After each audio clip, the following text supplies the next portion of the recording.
Physiological factors effect on korfball. Adam Harris. What are physiological factors?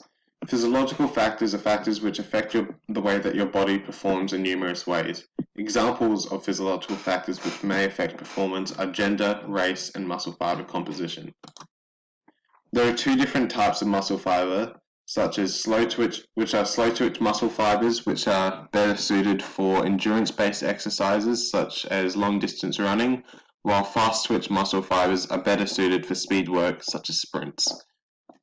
Gender and race are also two large examples of physiological factors which affect performance.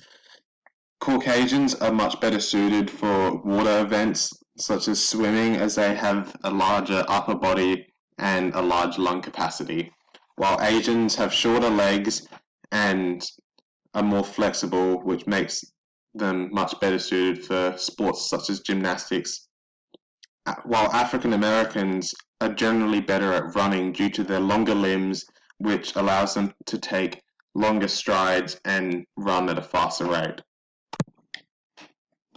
People's body shape is also a large factor. For example, people's body mass index, or better known as BMI, can prevent them from performing at a high level, as well as their body shape, which may prevent them from doing certain sports as well as they could.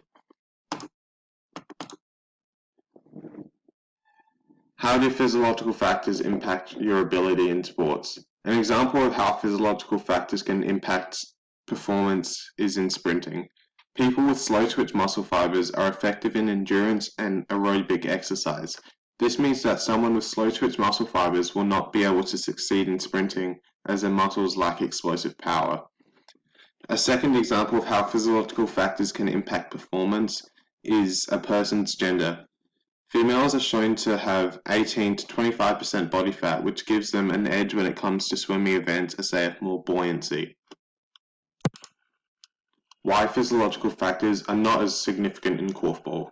What makes korfball such an inclusive sport is the fact that physiological factors have less of an impact on the way that the game is played. Gender difference does not influence the game, as you only play against someone as the same gender at any point in the game. Muscle fiber type also does not have any significant impact, as the game does not favor either, as you utilize both explosive energy when sprinting for the ball, as well as endurance when trying to stay involved in the game the whole time. Here in this image you can see people of all different genders and races and body compositions playing the sport at a competent level, as you can see by the crowd around them. This image also shows an African American woman outperforming a Caucasian woman. You can see this is likely due to her leaner build and longer limbs.